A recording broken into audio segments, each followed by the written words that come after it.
to about $19.95 per month, and as we focused on the right audience and lowered our price, our sales began to climb. And then in the middle of December, we were looking at our cash flow projections, realizing we were just going to run out of money about the end of January 1996. And so we thought, what do we do? Do we just go ahead and shut it down, or do we roll the dice and try something innovative? And so we thought about it and we said, let's do this. Let's pre-sell a whole year of service for $99. That'll get us a bunch of cash in, and then we can figure out what to do. But that'll get a bunch of cash in that we can grow on, and maybe we can figure a way out of this. So we did that. We launched a $99, instead of $20 a month, it was $99 prepaid for a year. And so we offered that service, and again, our growth rate started to increase. And then right before Christmas, a radio station sales guy came in and made me a sales pitch, and basically said that if I would buy $5,000 worth of radio time between Christmas and New Year's, which was the worst time of the year for them because nobody wanted to buy ads, he said, I will give you $10,000 worth of airtime for $5,000, and I'll produce the commercial, and I'll give you 2 tickets to the Cowboys playoff game.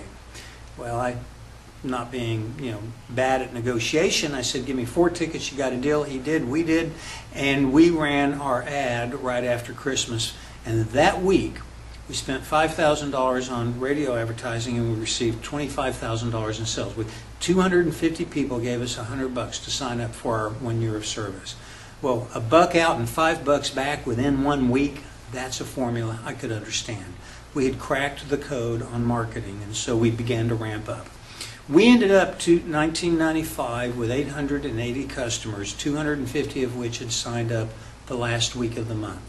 In January, we added a little over 1,000 customers, February 1,500, March 2,000. We began to just ramp up. We had more employees, more equipment, more modems. It began to really happen. And so in short, we went from 3 employees to just under 400 employees in 3.5 years. We went from no customers to just over 250,000 customers in 3.5 years.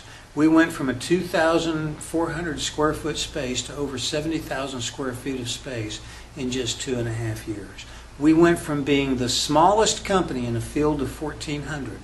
There were 1,400 competitors in the internet service provider business in the summer of 1995. By March of 1999, when we did our IPO, we were the 13th largest in a field of 5,500 competitors. Why? Well, part of it was serendipity. We're in the right place at the right time, but so were a lot of other people. Why did we succeed? We succeeded because we focused on one thing: delivering great service at the best possible price. And we grew rapidly. Now, as it turns out, we never actually sold anything that we made a profit on, which ultimately caused us a problem, because after we did our IPO in March 16th of 1999, we were the last company in a field of, I think it was 16 companies that did an IPO that charged a fee. They were internet service providers. AOL was the first one. We were the last one that charged a fee for internet dial-up service. There was about a 6-week gap, and then Juno came out with, I think it was called One Main Place at the time, but Juno came out and raised $120 million. We had raised $54 million. Juno raised $120 million, and their business plan was, let's give it away for free and make it up on advertising dollars. Well, suddenly we were competing with a company that was giving away for free what we were selling. So we were really trying to figure out, how are we going to compete? The bottom line is, we couldn't. We did not have enough money. We weren't selling our services at a profit. We didn't have enough cash to last for more than about 12 to 18 months, even if we hunkered down. So we immediately began to shop for a purchaser, and as it turns out, Prodigy was trying to bulk up their customer base in conjunction with a deal that they were doing with Southwestern Bell Telecom. And so they invited us to be acquired, and we said, yay, let's do it. And so we did an acquisition merger with Prodigy, which was part of a joint venture with Southwestern Bell, which was going to lead to an acquisition of Prodigy by Southwestern Bell, and life was going to be good for everybody. Well, as it turns out, Southwestern Bell was a lot savvier than any of the rest of us were, and so they got a great deal, and we didn't make as much money as we thought, but we did manage to salvage, some the investment for our investors back. Bottom line is that was a great run-up. We had a lot of fun. We learned a lot of lessons and had the pleasure of standing over the market maker's shoulder on the morning of our IPO and watching the orders come in and fill the desk with buy and sell trade orders before the market opened that first day. It was a very exciting time. Since that point in time, I combination retired, came back out of retirement, started a business, and I'm here now with a business called Apricot Rocket. And it's a successor to a company called NetOffer that I started in 2002. We're in the process of doing a rebranding. As things go along, you sometimes realize that you need to do some rebranding, and that's what we're doing.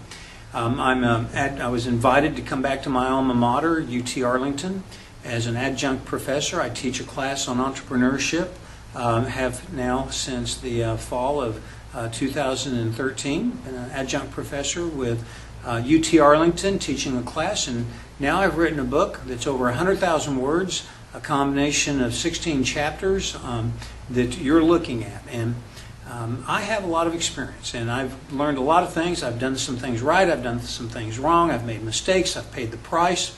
I have been proud to be an entrepreneur the majority of my adult life, certainly the majority of my business life. I at times will tell people that I have been self-unemployed the majority of my life because, really, that's what an entrepreneur is. A person that is voluntarily unemployed because they're dependent upon their own wits to be able to make a living.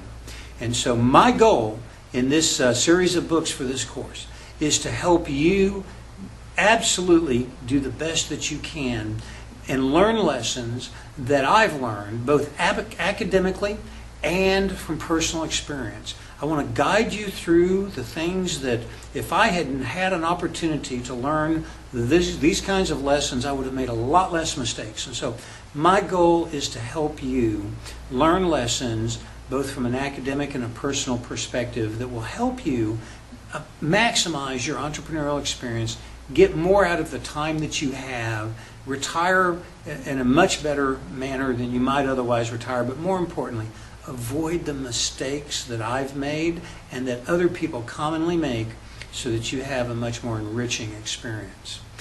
So that's my story. I'm sticking to it, and I look forward to answering questions in some of the seminars and stuff that we will have coming up and announcing. But also I look forward to speaking to you through these videos as you go through the various courses that are of interest to you, the various books that are of interest to you in this course.